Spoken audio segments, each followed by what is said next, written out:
Assalamualaikum warahmatullahi wabarakatuh.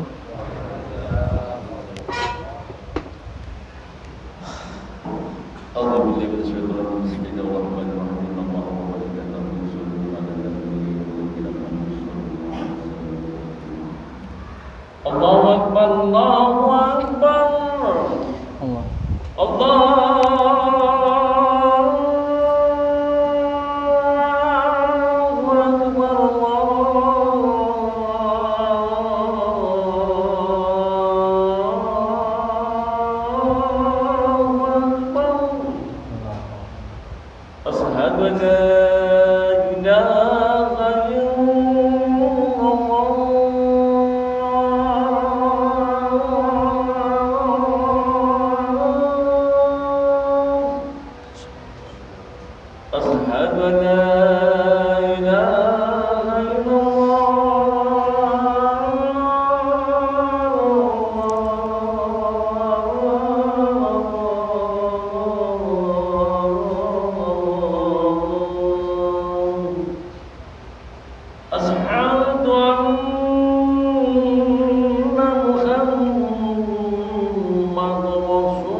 Alhamdulillahilladzi arsala rasulahu bil huda wa dinil haq liyudhhirahu 'alad dini kullih walau karihal kafirun.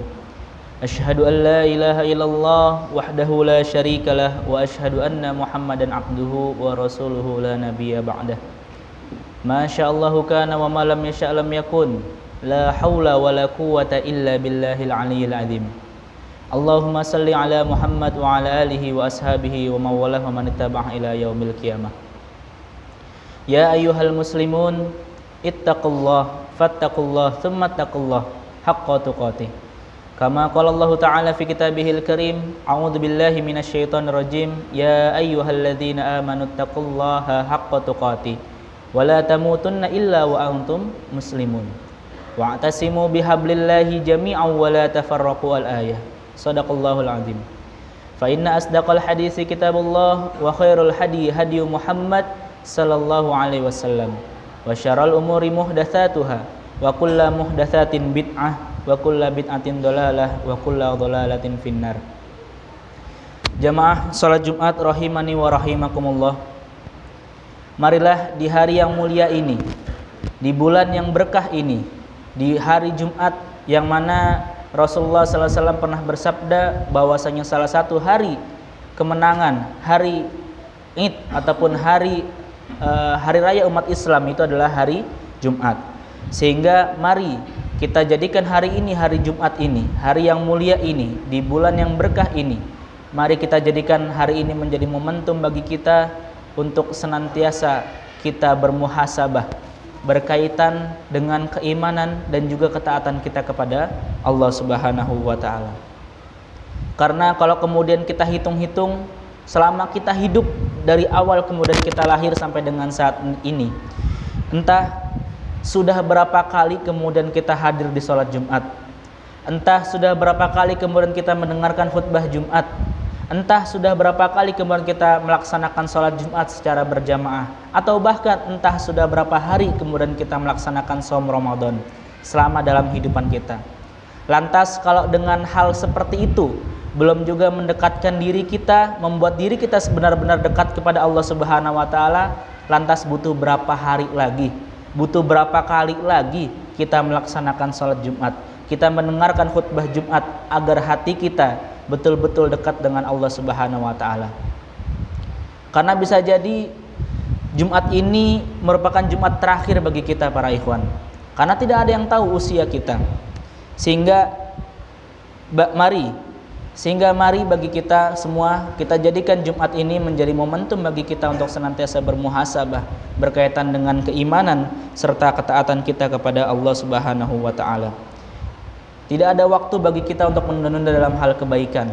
Karena Imam Malik rahimahullah pernah berkata bahwasanya orang yang suka menunda dalam hal kebaikan, maka ia adalah salah satu di antara tentara-tentara syaitan. Karena syaitan sangat senang dengan orang-orang yang suka menunda dalam hal kebaikan. Usia dan ajal tidak ada yang tahu para ikhwan. Sehingga mari mulai detik ini juga mari kita azamkan dalam kehidupan kita. Mari kita tekadkan dalam kehidupan kita bahwasanya Jumat yang sedang kita lalui ini menjadi momentum bagi kita untuk sarana menumbuhkan keimanan serta ketakwaan kita kepada Allah Subhanahu wa taala.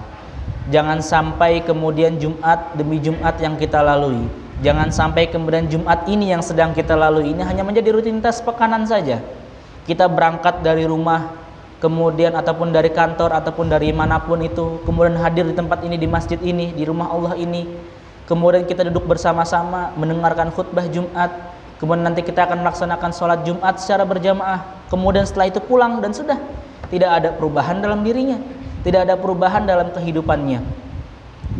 Sehingga mari kita buktikan Jumat kita ini, bahwasanya Jumat kita ini menjadi Jumat yang pembeda, Jumat yang berkualitas. Dengan cara apa? Dengan cara kita membuktikan sholat kita, dengan cara kita membuktikan puasa kita, dengan cara kita membuktikan ibadah-ibadah kita di tengah keluarga kita, di tengah masyarakat kita, di tengah lingkungan kita. Dengan cara apa? Rasulullah SAW pernah bersabda, ataupun para ulama pun juga pernah menjelaskan bahwasanya di antara ciri keimanan seseorang itu tampak pada akhlaknya. Sehingga mari kita tampilkan sholat kita tampilkan ibadah kita di tengah keluarga kita, di tengah masyarakat kita, di tengah keluarga teman-teman kita. Dengan cara apa? Dengan cara kita menampilkan akhlak mulia sebagaimana akhlak yang telah dicontohkan oleh baginda Rasulullah SAW. Karena Rasulullah SAW pernah bersabda, "Ma min syai'in fil mizani athqalu min husnil khuluq." Tidak ada yang memberatkan timbangan pada hari mizan nanti, pada hari mizan kelak, pada hari perhitungan nanti, yang lebih berat dibandingkan akhlak yang mulia. Sehingga mari kita buktikan sholat kita buktikan ibadah kita buktikan puasa kita dalam kehidupan kita sehari-hari dengan menampilkan akhlak yang mulia, yaitu akhlak yang telah dicontohkan oleh baginda Rasulullah SAW. Jamaah sholat Jumat rahimani wa rahimakumullah. Kalau kita berbicara tentang hak dan kewajiban, maka keduanya ini salinglah berkesinambungan, salinglah berhubungan. Ketika seseorang telah melaksanakan kewajibannya, maka ia pun juga memiliki hak atas kewajiban tersebut. Seperti halnya seorang guru misalnya. Seorang guru memiliki kewajiban untuk mengajarkan anak didiknya, untuk mendidik anak murid-muridnya. Terus apa haknya ketika dia telah melaksanakan kewajibannya sebagai seorang guru? Maka di antara haknya itu adalah ia mendapatkan gaji, ia mendapatkan upah, ia mendapatkan tunjangan dan lain sebagainya. Begitu juga dengan karyawan pekerja lain sebagainya. Ketika ia telah melaksanakan kewajibannya, maka ia berhak atas mendapatkan hak atas kewajiban tersebut. Begitu pula dengan Allah Subhanahu wa taala para ikhwan sekalian. Ketika Allah Subhanahu wa taala telah menunaikan, telah melaksanakan kewajibannya sebagai Rabbul Alamin, sebagai Tuhan semesta alam, dengan menjamin rezeki kita, dengan menjamin kehidupan kita, dengan memberikan karunia nikmat kepada kita semua, maka apa hak Allah atas kita?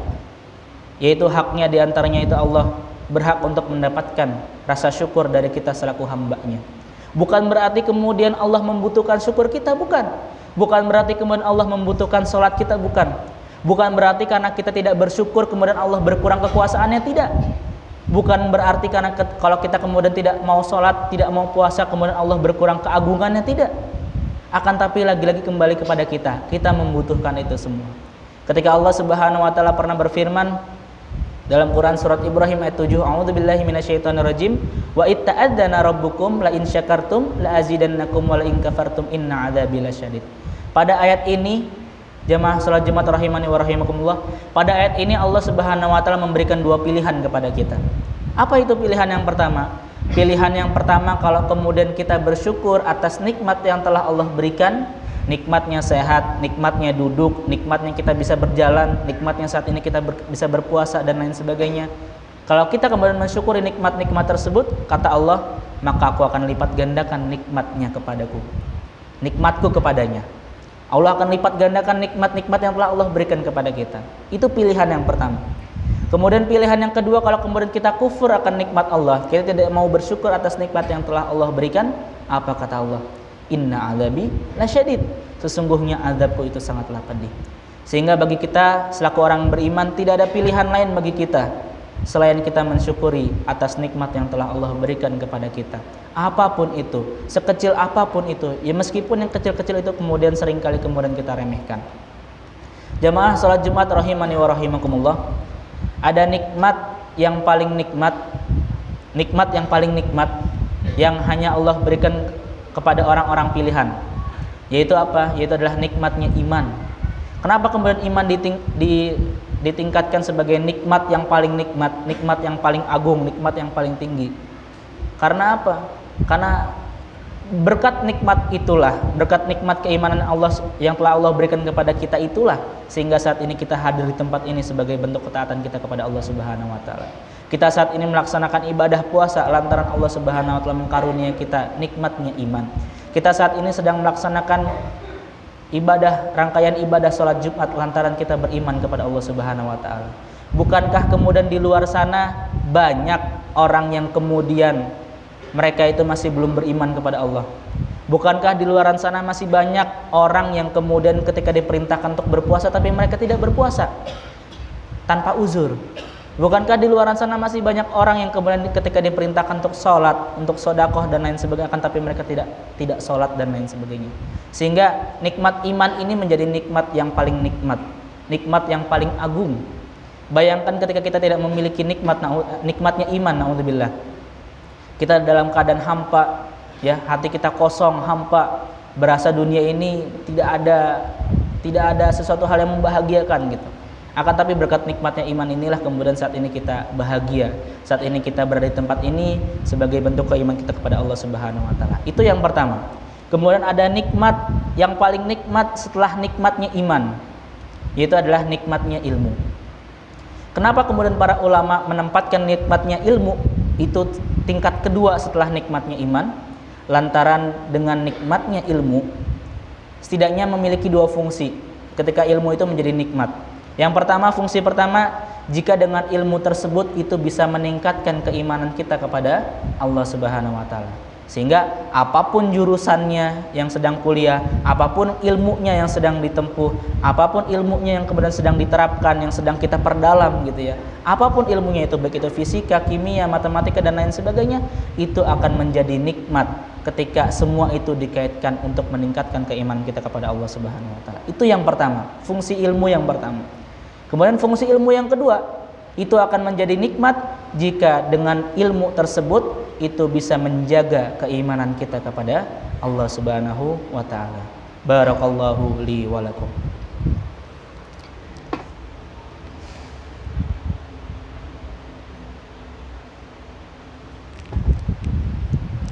Jamaah Alhamdulillahilladzi arsala rasulahu bil huda wa dinil haq liyudhhirahu 'alad dini kullih walau karihal kafirun. Asyhadu an la ilaha illallah wa asyhadu anna Muhammadan abduhu wa rasuluhu la nabiyya ba'dah. Masyaallahu kan wa ma lam yashalam yakun la haula wala quwata illa billahil aliyyil azim. Jamaah salat Jumat rahimani wa rahimakumullah. Saat ini kita berada di bulan yang mulia, yaitu bulan Ramadan. Bulan yang memang memiliki banyak nama-nama lain yang indah, seperti halnya Syahrul Quran, bulannya Al-Quran, Syahrul Maghfirah, bulannya penuh dengan ampunan, dan juga julukan-julukan yang lainnya. Ketika Allah Subhanahu wa taala kemudian menjadikan mulianya bulan Ramadan ini diantaranya lantaran diturunkannya Al-Quran di bulan Ramadan, sehingga apapun yang berurusan, yang bersinggungan dengan Al-Quran, maka itu akan Allah muliakan. Ketika Allah Subhanahu wa taala menurunkan Al-Quran di bulan Ramadan, maka Allah kemudian memuliakan bulan Ramadan. Allah menjadikan bulan Ramadan menjadi bulan yang paling mulia di antara bulan-bulan lainnya. Ketika Allah Subhanahu wa taala menurunkan Al-Quran melalui perantara malaikat Jibril alaihissalam, kemudian Allah Subhanahu wa taala menjadikan malaikat Jibril menjadi malaikat yang paling mulia di antara malaikat-malaikat Allah lainnya. Ketika Allah Subhanahu wa taala menurunkan Al-Quran kepada Nabi Muhammad sallallahu alaihi wasallam, maka Allah kemudian menjadikan Nabi Muhammad menjadi nabi yang paling mulia di antara nabi-nabi Allah lainnya. Begitupun ketika Allah Subhanahu wa taala menurunkan Al-Quran di kota Makkah Madinah, maka Allah kemudian menjadikan dua kota ini menjadi kota yang Allah sucikan. Dan begitu juga dengan kita semua para ikhwan jamaah salat Jumat rahimani wa rahimakumullah. Ketika kita senantiasa bersinggungan dengan Al-Quran, ketika kita senantiasa mempelajari Al-Quran, mempelajari isi kandungan Al-Quran, memperbaiki bacaan Al-Quran kita menghafalkan Al-Quran, kita memahami makna-makna Al-Quran, kita senantiasa tadarus Al-Quran, maka insya Allah dengan itulah kemudian Allah insya Allah akan memuliakan kita dengan Al-Quran tersebut. Sehingga mari di bulan yang berkah ini, di hari yang mulia ini, hari Jumat, di bulan yang berkah, di bulan Ramadan ini, mari kita memohon ampun, kita bersimpuh kepada Allah Subhanahu wa taala. Kita memohon ampun kepada Allah Subhanahu wa taala. Kita memohon pertolongan kepada Allah Subhanahu wa taala. A'udzubillahi minasyaitonirrajim. Allahumma shalli ala Muhammad wa ala ali Muhammad kama shallaita ala Ibrahim wa ala ali Ibrahim wa barik ala Muhammad wa ala ali Muhammad kama barakta ala Ibrahim wa ala ali Ibrahim fil alamin innaka Hamidum Majid. Allahumma ighfir lil muslimina wal muslimat wal mu'minina wal mu'minat al-ahya'i minhum wal amwat innaka sami'un qaribun mujibu da'wat ya qadiyal hajat. Allahumma a'izzal islam wal muslimin wa adhil syirka wal musyrikin wa dammir a'daka a'da'ad-din.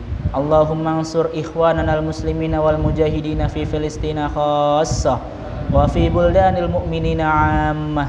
Allahumma a'izzal islam wal muslimin wa adhil syirka wal musyrikin. Allahumma ahyi jama'atal muslimina wa imamahum hayatan kamilatan quwatan ghalibatan ala kulli batil wa zalim wa faisi wa su'i wa munkar.